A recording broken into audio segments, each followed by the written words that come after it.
Hi students, welcome to this tutorial on strength of materials. In the tutorial, Diploma in Mechanical Engineering ஸ்டூடெண்ட்ஸ்க்காக எளிய தமிழில் உருவாக்கப்படுகிறது. இந்த tutorialல நாம types of forces and resultant forces இதை பற்றி டீட்டெயிலாக பார்க்கலாம். வாங்க இப்போ லெசன்குள்ளே போகலாம்.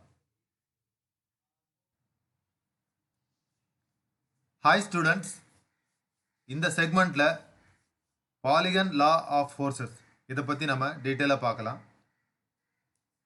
ஒரு பாயிண்டில் மல்டிபிள் ஃபோர்ஸஸ் ஆக்ட் ஆகும் பொழுது அந்த ஃபோர்ஸஸோடைய ரிசல்டன்ட் எப்படி கால்குலேட் பண்ணலாம், அதுக்கான மெத்தட் தான் polygon law of forces.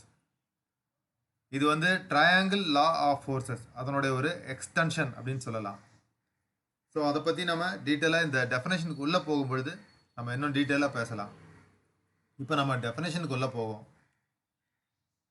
If number of forces acting at a point is represented in magnitude and direction by the sides of a polygon taken in an order, then the resultant is represented in both magnitude and direction by the closing side of the polygon taken in the opposite order.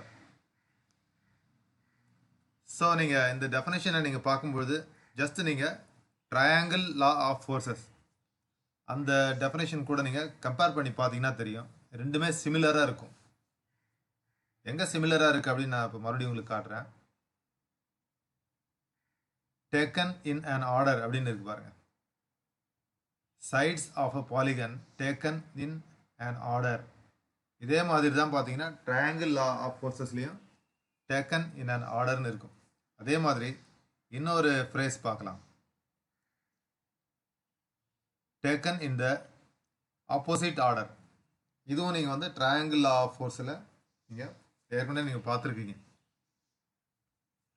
So நம்ம சிம்பிளாக இதை எப்படி எடுத்துக்கலாம் அப்படின்னு பார்த்தீங்கன்னா, ட்ரையாங்கிளில் வந்து 3 side தான் இருக்குது டோட்டலாக. பாலிகனில் வந்து பார்த்தீங்கன்னாக்கா நம்பர் ஆஃப் ஃபோர்ஸஸ் அதிகமாக இருக்கும் பொழுது ஒரு 3, 4 அந்த மாதிரி எத்தனை ஃபோர்ஸஸ் இருந்தாலும் நம்ம வந்து பாலிகன் லா ஆஃப் ஃபோர்ஸஸ்க்கு நீங்கள் போயிடலாம். இந்த டெக்னிக்கை நீங்கள் யூஸ் பண்ணலாம். இந்த டெக்னிக்கை யூஸ் பண்ணி நீங்கள் ரிசல்டன் கண்டுபிடிக்கலாம். ஸோ நம்ம இப்போ ஒரு சிம்பிள் எக்ஸாம்பிள் பார்த்தீங்கன்னாக்கா, இந்த பாயிண்டில் F1, F2, F3 and F4 so 4 forces act ஆகுது.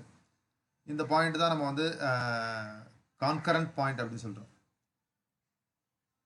இந்த அப்படி இல்லாட்டி இந்த ஃபோர்ஸஸ் எல்லாத்தையும் சேர்த்து நம்ம வந்து கான்கரண்ட் ஃபோர்ஸஸ் அப்படின்னு சொல்லலாம். ஏன்னா எல்லா ஃபோர்ஸஸுமே இந்த பாயிண்ட் வழியாக தான் ஆக்ட் ஆகுது. ஸோ இப்போ ஃபஸ்ட்டு வந்து ஃபோர்ஸ் F1ஓட டேரக்ஷன் வந்து இந்த பக்கம் இருக்குது. ஸோ நம்ம ரேண்டமாக இந்த மாதிரி ஒரு பாயிண்ட் ஓ அப்படின்னு ஃபிக்ஸ் பண்ணிவிட்டு F1ஓட டேரக்ஷன் இதுதான். ஸோ அதே டேரக்ஷனில் ஒரு லைன் ஒன்று வரைஞ்சிடலாம். இந்த மாதிரி லைன் வரையும்பொழுது நான் ஏற்கனவே சொல்லியிருக்கேன், ஃபோர்ஸோட மேக்னிடியூட் அதுக்கேற்ற மாதிரி இந்த லைனோட லெங்க்த்தை நீங்கள் எடுத்துக்கணும். ஒரு ரஃப் டயக்ராம் வரைகிற மாதிரி இருந்தாலும் இந்த மாதிரி நீங்கள் லைனோட லெங்க்த்தை ப்ரொபோஷனலாக எடுத்திங்கன்னா நீங்கள் செய்யக்கூடிய ஒர்க் வந்து ஒரு மீனிங்ஃபுல்லாக இருக்கும். உங்களோட ரிசல்ட் வந்து ஓரளவு அக்யூரேட்டாக வரும். இதுக்கு அடுத்தது F2 இந்த பக்கம் ஆக்ட் ஆகுது, இந்த டைரக்ஷனில் ப்ரொசீட் ஆகுது. ஸோ F1ஓட எண்டு பாயிண்ட் எங்கே இருக்குன்னு பாருங்கள். இதுதான் எண்டு பாயிண்ட். அந்த பாயிண்டில் இருந்தால் நம்ம F2வை நம்ம ஸ்டார்ட் பண்ணணும். ஏன் இந்த மாதிரி ஸ்டார்ட் பண்ணணும் அப்படின்னாக்கா, sides of a polygon taken in an order அப்படின்னு சொல்லி டெஃபினேஷனில் இருக்குது. ஸோ இன் அன் ஆர்டர்னா அடுத்தது இங்கே ஆரம்பிக்கணுன்றது தான் அதனுடைய ஐடியா. அதே மாதிரி F3 வந்து இந்த பக்கம் போகுது. ஸோ இந்த பாயிண்ட்லேருந்து ஆரம்பித்து நீங்கள் F3 வந்து இந்த டைரக்ஷனில் வரையணும். அதே மாதிரி இந்த எண்டு பாயிண்ட் F3ஓட எண்டு பாயிண்ட்லேருந்து ஆரம்பித்து F4 வந்து இந்த டைரக்ஷனில் போகுது. ஸோ F4 வந்து நம்ம இந்த டைரக்ஷனில் வரைஞ்சிருக்கோம். ஸோ இது ஒரு ரஃப் டயக்ராம் தான். அது மாதிரி நீங்கள் வரைஞ்சிட்டு 4 ஃபோர்ஸஸையும் நம்ம வரைஞ்சிட்டோம். F1, F2, F3 and F4. இப்போ இந்த 4th சைடு பார்த்தீங்கன்னு வச்சுங்களேன், இங்கே வந்து பிளாங்காக இருக்கும். 5th சைடு வந்து இங்கே பிளாங்காக இருக்கும். இந்த பிளாங்காக இருக்கக்கூடிய சைடு மட்டும் நீங்கள் என்ன பண்ணணுன்னாக்கா, ஜஸ்ட் நீங்கள் வந்து இதை க்ளோஸ் பண்ணிக்கலாம். இந்த க்ளோஸ் பண்ணிங்கன்னா அந்த சைடோட லென்த்து தான் வந்து ரிசல்டன்ட் ஃபோர்ஸோட மேக்னிடியூட்.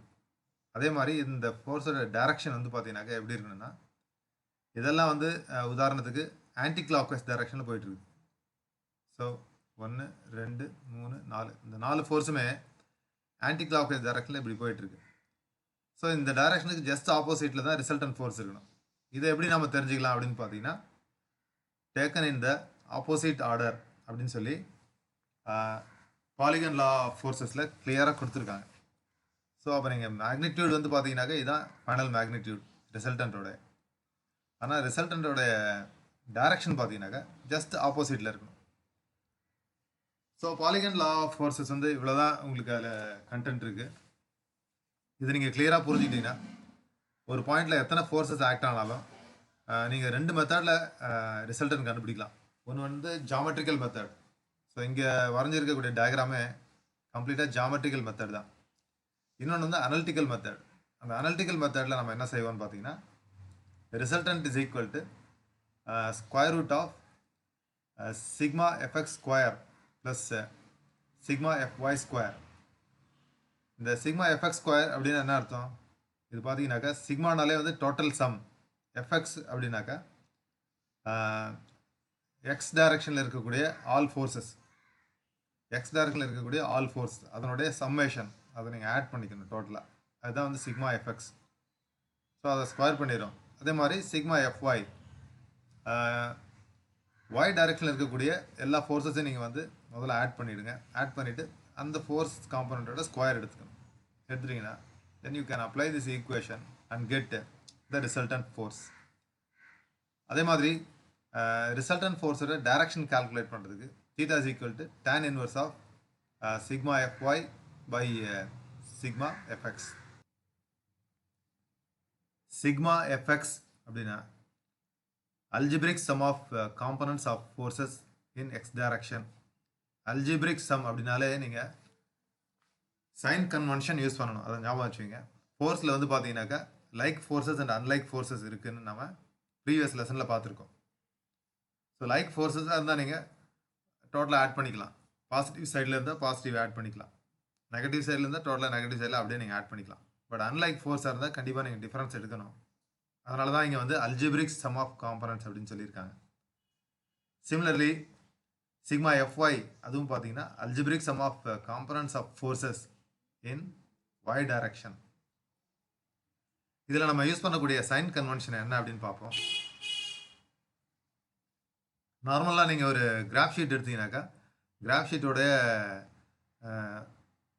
அதாவது லெஃப்ட் டு ரைட்டில் நீங்கள் ப்ரொசீட் பண்ணிங்கனாக்கா அது வந்து நீங்கள் பாசிட்டிவ் அப்படின்னு எடுத்துப்பீங்க கிராஃப் ஷீட்டில். அதே மாதிரி தான் இங்கேயும் sign convention left to right ஏதாவது ஃபோர்ஸ் ஆக்ட் ஆச்சுன்னா அந்த ஃபோர்ஸ் வந்து எக்ஸ் டைரக்ஷனில் பாசிட்டிவ் அப்படின்னு நம்ம எடுத்துக்கிறோம். அதே மாதிரி ரைட் டு லெஃப்ட் ஆக்ட் ஆச்சுன்னா எக்ஸ் டைரக்ஷனில் இது வந்து நெகட்டிவ். ஸோ நீங்கள் கிராஃப் வரையும் பொழுது உங்களுடைய கிராஃப் ஷீட்டில் இதே கன்வென்ஷன் தான் ஆல்ரெடி யூஸ் பண்ணியிருப்பீங்க. ஸோ அந்த கன்வென்ஷன் தான் இங்கே நம்ம யூஸ் பண்ணுறோம். இப்போ ஒய் டைரக்ஷனில் நீங்களே சொல்லலாம், அதாவது 0 அப்படின்னு ஒரு ஆரிஜின் நீங்கள் உங்கள் கிராஃப் ஷீட்டில் இருக்கும். அந்த ஆரிஜின்லேருந்து மேல் நோக்கி ஒய் டைரக்ஷன் போச்சுன்னா அதை வந்து நம்ம பாசிட்டிவ் அப்படின்னு நம்ம எடுத்துக்கிறோம். So all forces acting Upwards வந்து பாசிட்டிவ் ஃபோர்ஸ் அப்படின்னு சொல்லி நம்ம இங்கே அசியூம் பண்ணிப்போம். அதே மாதிரி ஆல் டவுன்வர்ட் ஃபோர்ஸஸ் எல்லாம் பார்த்தீங்கன்னா we will assume them as negative direction or negative forces. So இந்த சைன் கன்வென்ஷன் தான் நம்ம ஃபாலோ பண்ண போகிறோம். ஸோ இந்த ஐடியா பேஸ் பண்ணி நம்ம எப்படி ப்ராப்ளம் சால்வ் பண்ணலாம் அதை ஒன் பை ஒன் பார்க்கலாம். பாலிகன் லா ஆஃப் ஃபோர்ஸஸ் இதை எப்படி அப்ளை பண்ணலாம் அதை வந்து ஒரு சிம்பிளான எக்ஸாம்பிள் எடுத்துகிட்டு நம்ம இப்போ ஒரு ப்ராப்ளம் சால்வ் பண்ணி பார்க்கலாம். Determine the resultant of following forces shown in the figure. So இந்த டயக்ராமில் ஒரு 4 ஃபோர்ஸஸ் இருக்குது. இது வந்து 40 Newton's in the x positive direction. இது வந்து 20 Newton's in x negative direction. 50 newtons in positive y direction. 35 newtons in negative y direction. So இதை நம்ம இந்த டயக்ராம் பார்த்த உடனே கிளியராக நீங்கள் அண்டர்ஸ்டாண்ட் பண்ணணும். ஃபார்முலா உங்களுக்கு ஆல்ரெடி தெரியும். Resultant is equal to square root of sigma FX square plus sigma FY square and theta is equal to tan inverse of sigma FY by sigma FX. First நாம் sigma FX கண்டுபிடிப்போம். Sigma அப்படின்னாலே total summation அப்படின்னு அர்த்தம். FX அப்படின்னா X டைரக்ஷனில் இருக்கக்கூடிய forces. So நான் ஏற்கனவே சொன்ன மாதிரி 40 நியூட்டன் பாசிட்டிவ் டைரக்ஷன். அதனால் நம்ம 40க்கு வந்து நம்ம எந்த நெகட்டிவ் சிம்பிள் போடாமல் இது வந்து பாசிட்டிவ் வேல்யூ அப்படின்னு நம்ம இங்கே வச்சுருக்கோம். பட் இந்த 20 நியூட்டன் பார்த்தீங்கன்னா because it is in the negative direction of X axis நம்ம வந்து -20 அப்படின்னு போட்டிருக்கோம். ஸோ நெட் ரிசல்ட் அப்படி இல்லாட்டி நெட் ஃபோர்ஸ் இன் X direction 20 Newton's. Similarly sigma FY 50 Newton positive டைரக்ஷனில் இருக்கிறதால அப்படியே பாசிட்டிவ் வேல்யூவில் இருக்குது. இந்த 35 வந்து நெகட்டிவ் டைரக்ஷன் ஆஃப் ஒய், அதனால் -35. ஸோ இங்கே net force in the direction of Y பார்த்தீங்கன்னாக்கா 15 நியூட்டன். ஸோ இப்போ இந்த எஃப்எக்ஸ் அண்ட் எஃப்ஒய் இந்த ரெண்டையும் கொண்டு போய்ட்டு நீங்கள் ஃபார்முலாக்குள்ளே அப்ளை பண்ணணும். அவ்வளோதான். இந்த problem is so simple.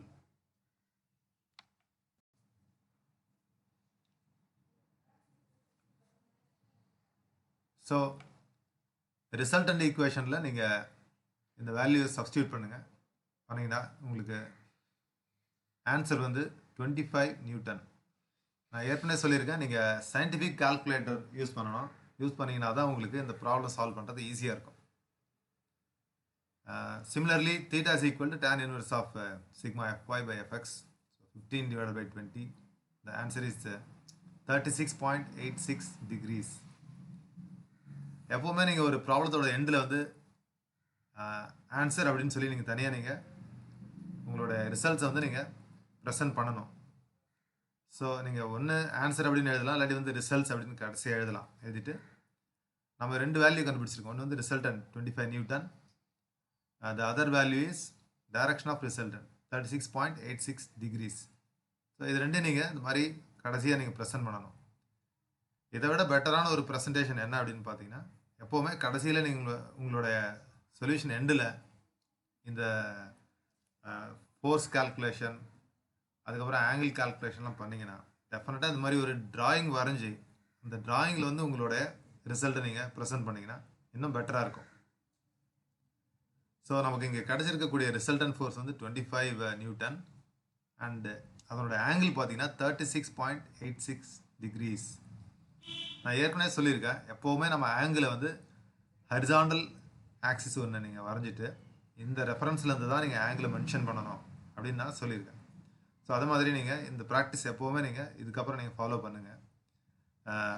So இந்த மாதிரி ஒரு கர்சர் மாதிரி நீங்கள் எக்ஸ் ஆக்சிஸ் ஒய் ஆக்சிஸ்க்காக ஒரு கிராஸ் ஒயர் மாதிரி நீங்கள் வரைஞ்சிட்டு இந்த பாயிண்ட்லேருந்து அப்ராக்சிமேட்டாக ஒரு 36 டிகிரி ஆங்கிளில் இருக்கிற மாதிரி ஒரு லைன் ஒன்று அப்ராக்சிமேட்டாக வரைஞ்சிட்டு இந்த லைனில் நீங்கள் முடிஞ்ச அளவுக்கு லென்த்து கூட இந்த லைனோட லென்த் கூட பார்த்தீங்கன்னாக்கா ஒரு 2.5 சென்டிமீட்டர் அப்படி நீங்கள் எடுத்துக்கலாம். அப்படி இல்லாட்டி 25 mm லென்த்துக்கு ஒரு லைன் வரைஞ்சி அந்த லைனில் தான் நீங்கள் வந்து இந்த ரிசல்ட் வந்து 25 நியூட்டன் அப்படின்னு நீங்கள் மென்ஷன் பண்ணலாம். ஸோ இந்த ஆங்கிள் பார்த்தீங்கன்னாக்கா 36.86 டிகிரிஸ். சப்போஸ் உதாரணத்துக்கு உங்கள் ஆன்சரில் வந்து உங்களுக்கு கிடைச்ச ஆன்சரில் theta is equal to 110 degrees அப்படின்னு இருந்ததுனாக்கா, ஸோ இங்கேருந்து நீங்கள் ஆரம்பிச்சிங்கன்னா இது வரைக்கும் போனால் 90 டிகிரி. ஸோ 90 டிகிரி தாண்டி இந்த பக்கம் தான் போய்ட்டு நீங்கள் ஒரு லைன் வரையணும். ஸோ 110 டிகிரினா நீங்கள் லைன் இங்கே வரைய வேண்டியிருக்கும். ஸோ இது ஒரு சிம்பிளான உங்களுக்கு ஐடியா கொடுத்துருக்கேன் நான். எப்போவுமே ஒரு ப்ராப்ளத்தோட எண்டில் ப்ரெசன்டேஷன் நீங்கள் அந்த மாதிரி பர்ஃபெக்டாக நீங்கள் பண்ணணும். இது ஒரு நல்ல ப்ராக்டிஸ். இதுதான் உங்களை அடுத்தடுத்து உங்களுக்கு இன்னும் கொஞ்சம் அட்வான்ஸ்டு ப்ராப்ளம் சால்வ் பண்ணும்பொழுது உங்களுக்கு இன்னும் ஈஸியாக உங்களை கைட் பண்ணி கொண்டு போகும்.